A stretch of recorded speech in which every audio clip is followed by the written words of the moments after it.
At my mother's will reading, my aunt leaned in with a syrupy smile and whispered, "You get nothing, sweetie." I was 21. She'd raised me after Mom died. I trusted her, believed every lie she ever wrapped in kindness. But that day, something snapped. Because I knew my mother, and I knew she'd never leave me with nothing. So I smiled back and said, "Then I guess it's time I grow up and fight back." If you've ever trusted someone, only to find out they were using you, this story will hit deep. Stick around till the end, and if it moves you, hit like, leave a comment, or subscribe for more real justice stories that echo loud. When Samantha Brooks was 17, the world as she knew it collapsed. Her mother, Carol Brooks, had been her everything. A single parent who worked long shifts at the hospital and still managed to make Samantha's favorite breakfast every Sunday morning. Carol wasn't just a mother. She was Samantha's anchor, her friend, her sense of safety in a world that often felt too loud and too fast. Cancer took Carol fast. One minute she was laughing with Samantha in the kitchen, teasing her about not studying for finals, and the next, she was gone. No long goodbyes, no final words of wisdom. Just a room that felt suddenly too big, too cold, and too quiet. At the funeral, Samantha stood frozen in her black dress, clutching a crumpled tissue in her hand. But it was her Aunt Linda who stepped in, Carol's only sister. Glamorous, confident, with an ever-present whiff of vanilla perfume and a voice that could soothe or slice depending on the moment. Linda had no children of her own, but she was the kind of woman who commanded attention without trying, and she seemed to know exactly what to say. "Sweetheart, you don't have to worry about a thing," she whispered, wrapping an arm around the shell-shocked teen. "Your mom trusted me to take care of everything. You just focus on healing." And that's what Linda did, at least on the surface. She moved Samantha into her spacious home in the suburbs, enrolled her in a good school, cooked dinner most nights, and even sat in the front row at her high school graduation. Linda never let Samantha forget how much she was doing. "Your mom left you the house in savings," Linda would say, "but you're not ready for all that yet. I'll hold it for you. Keep it safe. You'll get it when you're grown." There was no reason to doubt her. Linda spoke with such certainty, such maternal warmth, that it seemed unthinkable she would do anything but honor her sister's wishes.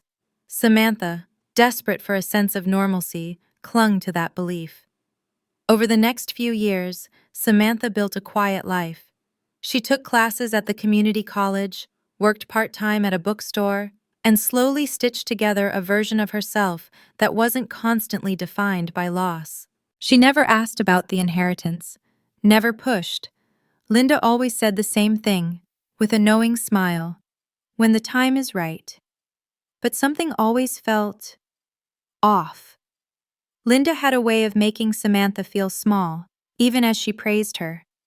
Comments like, "You're just like your mom, so sensitive," or, "Maybe you're not quite ready for adult responsibilities yet," would slip into conversation like casual observations, but they left deep cuts.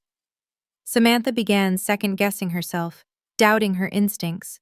It wasn't just the money or the house. It was the way Linda would avoid any real talk about her mother's wishes. Every time Samantha asked if she could see the will or speak to the lawyer, Linda would wave it off.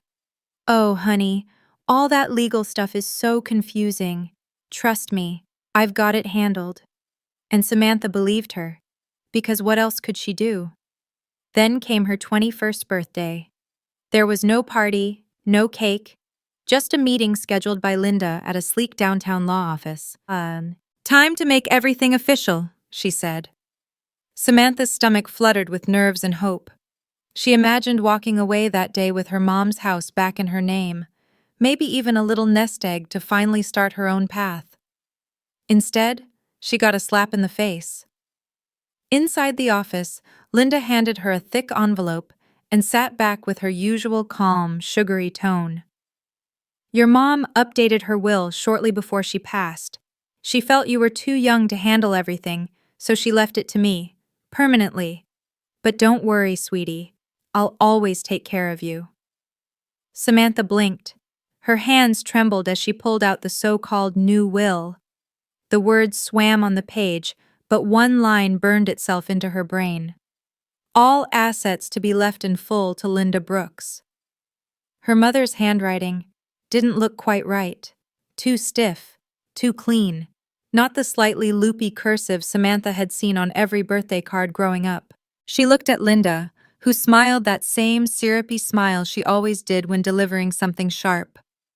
I know it's a surprise, but your mom really thought this was best. You're still young. You don't know how the world works. And just like that, the room tilted. The warmth Samantha had clung to for years evaporated. Every memory of Linda's kindness twisted into suspicion, because in that moment, one truth rang louder than Linda's voice. Her mother would never do this to her. Samantha left the law office with her mind spinning. The cold envelope sat heavy in her purse like a stone pressing down on her chest. She didn't speak during the elevator ride, didn't say goodbye to Linda, didn't even look back as the office door closed behind her. Outside, the world looked the same, but everything had changed. She walked the streets of downtown in a daze, replaying every memory of her aunt over the past 4 years. The soft-spoken advice, the veiled criticism, the gentle dismissal anytime Samantha brought up her mother's estate. It all clicked now. This hadn't been care, it had been control. She sat on a bench in the park across from the courthouse and stared blankly at the will. Something about it felt wrong, not just emotionally, but physically. The signature, the date, the wording. Samantha may not have been a legal expert, but she knew her mother. Carol Brooks had been fiercely protective, almost to a fault. There was no way she would have stripped her only daughter of everything, especially without so much as a letter or explanation. A soft breeze rustled the pages, and that's when Samantha noticed something odd. The date of the new will was only 2 weeks before her mother passed. But Samantha remembered those final weeks well. Her mother had been heavily medicated, barely conscious toward the end. She hadn't even been able to hold a pen. Suddenly, her gut tightened. Could it be a fake? The idea sounded ridiculous, almost soap operatic. But as she thought about it more, the pieces fell into place with a terrifying logic. Linda had isolated her from everything, from the original lawyer, from paperwork, even from her mother's closest friends. She'd done it slowly, with that trademark sweetness that now made Samantha sick to her stomach. Samantha needed answers, real answers. The next day, she pulled out a dusty shoebox her mother had left her years ago, filled with old cards, notes, even grocery lists. At the time, it had felt silly. Why keep such random scraps of handwriting? But now, it was evidence. She compared one of her mother's birthday cards with the signature on the new will. They didn't match. Her mother's writing was fluid, warm, a little rushed. The signature on the new will looked mechanical, precise, almost practiced. Samantha's heart pounded. She knew she couldn't confront Linda, not yet. Her aunt had money, connections, and a lifetime of charm to cover her tracks. No, Samantha needed proof. So she did the one thing Linda had always discouraged. She went back to her mother's original lawyer. His name was Harvey Klein. He was old, meticulous, and had a voice like gravel. "I thought I'd never see you again," he said, adjusting his glasses as she sat in his office. "Your aunt told me you were emotionally overwhelmed after your mother passed." Samantha clenched her jaw. "That's not true. I wanted to come. She told me everything had already been handled." Harvey frowned. "I kept a copy of the original will just in case. Your mother insisted I never destroy it. She said—" He paused, rifling through a cabinet. "If anything happens to me, make sure my daughter knows the truth." He slid a document across the desk. Samantha read it, hands trembling. Her name was listed clearly as the sole beneficiary. The house, the savings, even her mother's modest retirement fund, all meant for her. No mention of Aunt Linda, no conditions, no strings. Tears burned her eyes, not from sadness, but from rage. She looked up. Can we test the signatures? Compare the original with the new one my aunt gave me? Harvey nodded slowly. Yes, we can bring in a handwriting expert. But I warn you, this won't be quick. And if what you're suggesting is true, your aunt committed fraud. That's a felony. Samantha sat up straighter. Her voice was quiet but steady. Then let's make it official. In the weeks that followed, Samantha lived a double life. By day, she kept up appearances, still answering Linda's texts with polite replies, still attending Sunday dinners, still smiling like nothing had changed. But behind the scenes, she worked with Harvey and a forensic document analyst named Carla Fields, who examined every detail of both wills. The signature on the second will, Carla explained, is forged, without a doubt. Samantha felt her heart thud against her ribs. Can we prove that in court? Carla gave her a grim smile. Yes, but you'll need more than just my word. We'll need to file a petition to challenge the will. That means letting her know we're coming. Samantha nodded slowly. I want her to see me coming. I want her to feel it. Because this wasn't just about money. It was about betrayal. Her whole life, Samantha had looked up to Linda as the last piece of her mother she had left. She'd let that trust blind her, let it paralyze her, but not anymore. Now she saw clearly. Now she was ready. And Aunt Linda had no idea what was coming. Samantha had always been quiet, observant. Even as a child, she preferred listening over speaking, watching how people moved, how they shifted in tone when they lied, how their eyes darted when they concealed something. For years, that quietness had been mistaken for weakness, especially by Aunt Linda. But now, that silence became her greatest weapon. The day after receiving the forensic report, Samantha sat at her kitchen table alone, a dozen papers spread before her. The original will, the forged version, notes from Harvey, the signature analysis from Carla. Everything was falling into place. Her first step was legal. With Harvey's help, she filed a petition in probate court to challenge the validity of the updated will. The claim was clear: fraudulent forgery of her mother's signature. But the court system moved slowly, and Linda hadn't been notified yet, at least not formally. That gave Samantha time to plan something more personal.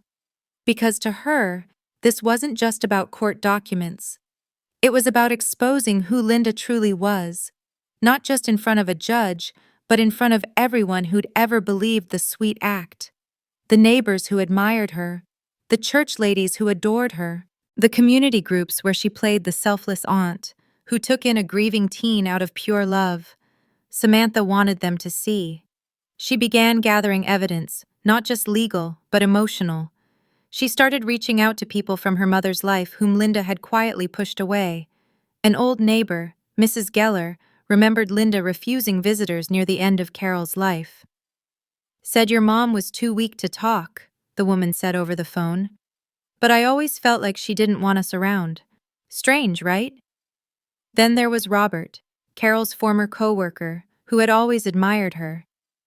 Your mom told me once that she wrote a will and wanted to make sure you got the house no matter what, he recalled. She didn't trust Linda with money, said she was too slippery. Samantha wrote everything down, recorded every conversation with permission, and slowly built a timeline showing how Linda had maneuvered herself into control, how she'd cut Samantha off from her own history under the guise of protection. But what really set things in motion was a memory. Samantha remembered a small safe her mother kept in the bedroom closet. Linda had told her years ago that it had been emptied and sold, but Samantha never saw it herself. It gnawed at her. One afternoon, she drove back to the old house, now Linda's, according to the forged will, and parked across the street, watching. Linda wasn't home. Heart pounding, Samantha used the spare key still hidden in the same cracked flower pot where it had always been. She stepped inside and was hit with a strange mix of grief and fury. The furniture had changed, but the scent of her mother's perfume lingered faintly on the hallway walls. She walked straight to the master bedroom, pulled open the closet door, and there it was. The safe, still there, still locked. She didn't have the combination, but she had something better. A locksmith friend named Jordan, who owed her a favor. Later that night, Jordan came by, swore under his breath about legal gray areas, but opened it anyway. Inside were photographs, hospital records, and most importantly, a letter. Dated 10 days before her mother passed. It was handwritten, shaky but clear. If anything happens to me, and this will is not in your hands, something is wrong. I fear Linda may try to take control. Samantha, this is yours. You are ready, my love. Trust yourself. Samantha's throat tightened as she read it, tears burning her eyes, not from sadness, but from clarity. Her mother had known. Linda hadn't just betrayed Samantha, she'd betrayed Carol. Samantha scanned the letter, added it to her growing collection of evidence, and locked everything away. The last thing she did that night was sit down at her laptop and write a short, polite message. Hi, Aunt Linda. I've been thinking a lot about Mom lately. I'd like us to talk soon, about everything. Let me know when you're free. Sam. She clicked send and smiled coldly. The trap was set, and Linda was already stepping into it. Linda replied within the hour. Of course, sweetheart. Let's have dinner Friday night. I'll make your favorite, chicken marsala. The message was warm, casual, with no hint of suspicion. Linda was still playing the part, the devoted aunt, ever generous, ever patient. But beneath Samantha's smile was something sharper, a storm gathering. Friday evening arrived, and Samantha walked into the same kitchen where she'd spent her teenage years.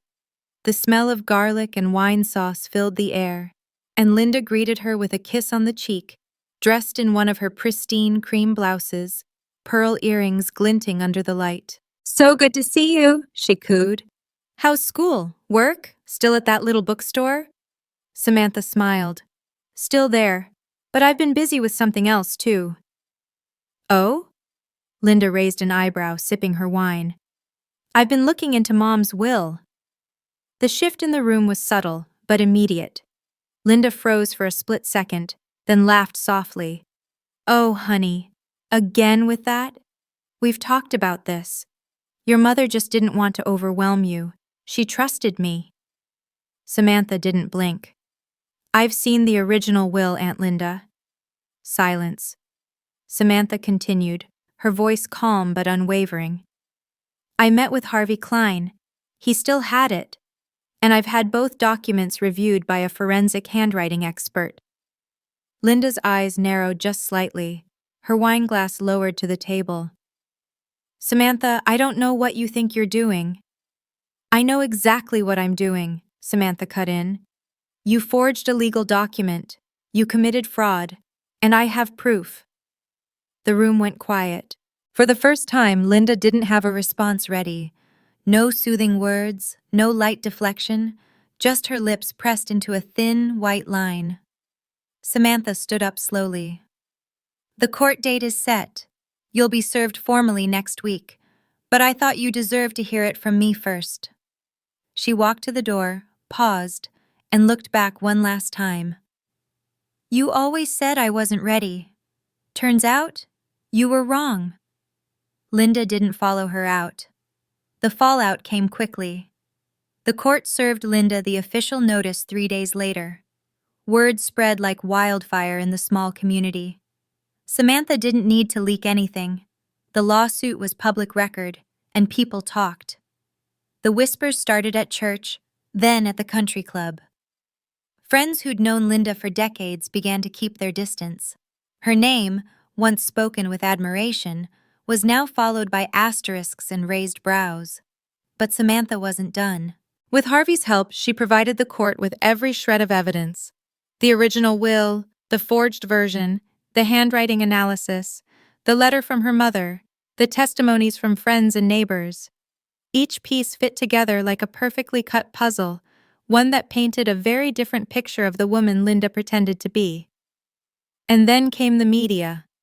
Local news caught wind of the probate battle. The headline read, "Woman accused of forging sister's will to steal inheritance from niece." It wasn't national news, but it was enough. Samantha watched the segment from her apartment, sipping tea while Linda's airbrushed photo filled the screen, followed by footage of her entering the courthouse with oversized sunglasses and a grim mouth. The phone calls started that evening, from old family acquaintances, from people who had once praised Linda for her sacrifice in raising Samantha. Now they wanted to check in on the young woman they'd ignored for years. "You were always so quiet," one woman said. "But I guess you were just watching." Samantha didn't respond to most of them. She didn't need their sympathy. What she needed was justice, and it was coming. As the court date approached, Linda grew erratic. She began sending Samantha long, rambling emails filled with guilt and half-hearted apologies. One even read, "Maybe we can just settle this privately, darling. We're family, after all." Samantha didn't reply. She forwarded them all to her lawyer. Because this was no longer a family matter. This was about righting a deliberate, calculated wrong. And now that Samantha had momentum, she wouldn't stop. Not until the truth stood tall in a courtroom. And Linda was left with nothing but the lies she wrapped herself in. It's satisfying, isn't it? Watching someone finally stand up to the person who stole everything under the mask of love? If you've ever had to fight back against family betrayal, tell us in the comments. And don't forget to like and subscribe for more justice that hits home. The courthouse smelled like dust and old wood, a strange mix of tradition and judgment. Samantha arrived early, dressed simply in a navy blouse and slacks, her hair pulled back neatly. She looked calm on the outside, but her hands trembled slightly as she clutched her folder of documents. Harvey was already there, reviewing notes at the long table near the front of the courtroom. He looked up and gave her a small nod, his presence steady, reassuring. "You ready?" Samantha took a deep breath. More than ever. This wasn't just about a will anymore. It was about reclaiming her mother's voice, about undoing years of manipulation wrapped in lace and sugar. Across the aisle, the door creaked open, and in came Linda. Gone was the usual glow. Her face was pale, makeup heavier than usual, lips pressed tight into a forced smile. She wore a designer suit, cream again, like she always did when she wanted to project innocence. But her eyes scanned the room with unease, darting toward Samantha like a challenge and a plea rolled into one. Samantha didn't flinch. They hadn't spoken since that dinner. The judge entered, an older woman with sharp eyes and a reputation for sniffing out deception. She adjusted her glasses, glanced over the files, and began the session. Harvey opened with the facts. "The original will, Your Honor, is dated 2 months prior to the deceased's passing and names Ms. Samantha Brooks as the sole heir. The second will, presented by the respondent, surfaced after the decedent's death and contains inconsistencies, both in content and signature." Linda's attorney, a man named Donald Haynes, countered with calm protest. "Ms. Brooks is emotionally compromised. My client cared for her after her mother's death. The revised will reflects the mother's true intentions." Samantha remained quiet, for now, but her pulse pounded in her ears. Then came Carla Fields, the handwriting expert. She took the stand with a confidence that filled the room. "I've reviewed both signatures," Carla said, placing printed samples on the overhead projector. "The signature on the contested will, Exhibit B, is inconsistent with known samples of Carol Brooks' writing. The strokes are too controlled, the slant unnatural. In my professional opinion, it is a forgery." Gasps rippled through the small courtroom gallery. Linda shifted in her seat, whispering urgently to her lawyer. Samantha didn't look at her. Her focus was forward, locked on the judge. But the most powerful moment came when Harvey presented the letter, the one from the safe, in her mother's own shaky hand. "She wrote this 10 days before her passing," he said. "Notarized? No. But the content is undeniable. She feared interference. She named her daughter as rightful heir. And most importantly, she trusted Samantha to fight if something went wrong." The judge held the letter delicately, reading it in silence. When she finally looked up, her gaze settled, not on the lawyers, but on Samantha. "Ms. Brooks," she said, "would you like to make a statement before we move forward?" Samantha stood, her voice clear, steady. "I grew up believing my aunt was protecting me, that I wasn't ready to handle what my mother left behind. But I see now, that was never about my readiness. It was about control. And my mom knew it, even when I didn't." She looked directly at Linda. "I'm not here out of greed. I'm here because my mother trusted me to stand up when it mattered." And now, it mattered. The courtroom held its breath. Linda adjusted her pearl necklace, her signature armor, but her hands trembled slightly. Her lawyer rose again, this time more cautiously, voice strained. "Your Honor, my client contests the validity of that letter. There is no official notarization, and the emotional state of the deceased at the time." The judge raised a hand. "I've reviewed the handwriting expert's findings. The evidence is persuasive, but I'd like to hear directly from Ms. Linda Brooks before I draw conclusions." All eyes turned to Linda. She hesitated, then slowly stood. Her voice, once so sugary and smooth, now quivered beneath the surface. "I loved my sister," she began, pausing to swallow. "I took Samantha in when no one else did. I gave up years of my life to raise her. I didn't do this out of greed. I did it because I didn't think she was ready. She was just a child." Samantha watched silently, jaw clenched. Linda continued, now faster, less composed. "Yes, I managed the estate. Yes, I filed paperwork. But I never forged anything.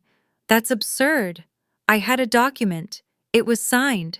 Who's to say what's real anymore? Carol, she changed her mind all the time near the end. She was on medication. She said strange things." "Enough," the judge said firmly. Linda stopped mid-sentence, blinking rapidly. Then the judge looked toward the bailiff. "Please bring up Exhibit F." It was a high-resolution scan of the forged will next to Carol Brooks's legitimate documents. Carla Fields returned to the stand.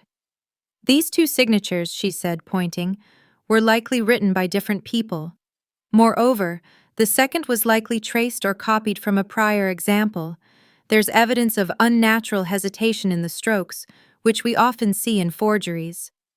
The judge nodded slowly, then turned back to Linda. "Ms. Brooks, I'm giving you one last opportunity. Did you alter or fabricate your sister's will?" Silence.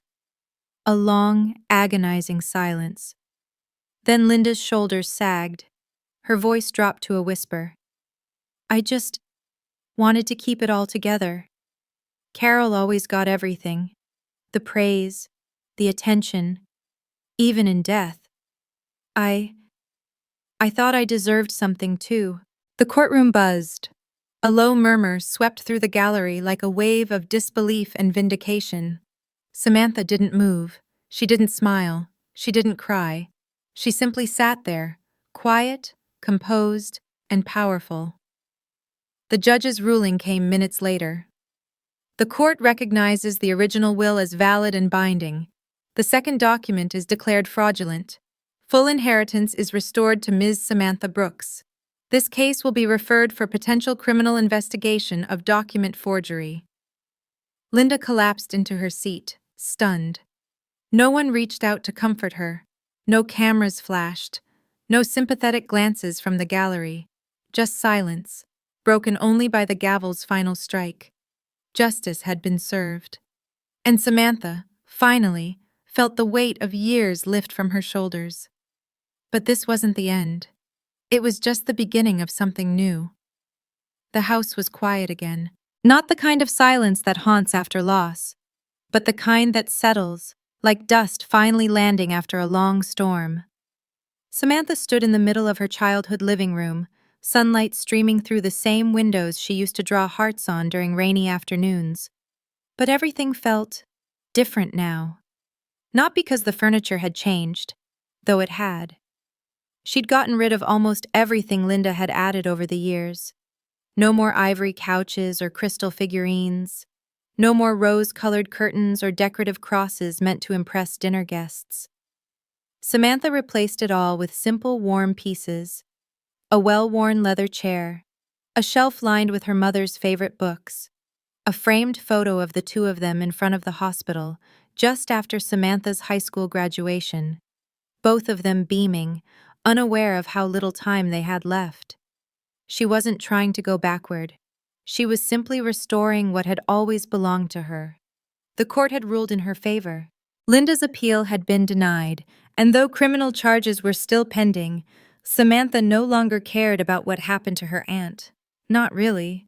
The public disgrace had already stripped Linda of everything she once cherished: her reputation, her influence, her carefully curated image of generosity.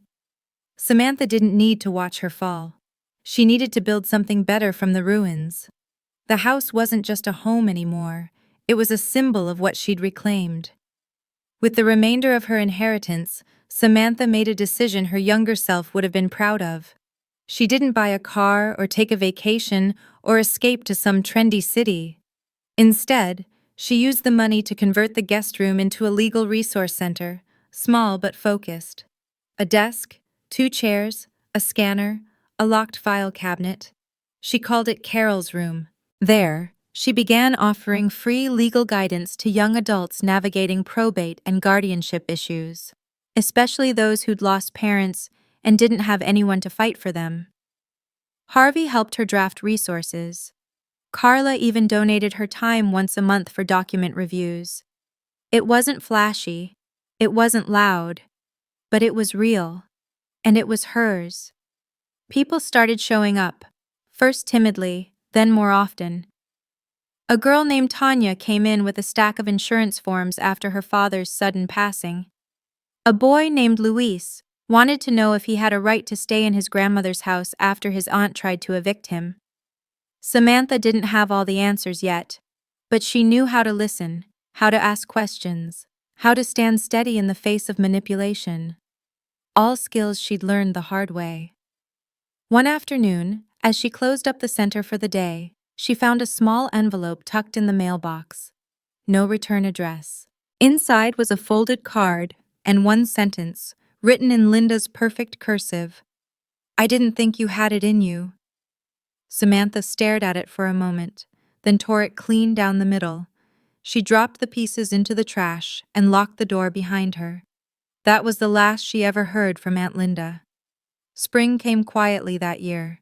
Samantha sat on the front porch steps, a mug of coffee warming her hands as the sun crept over the horizon.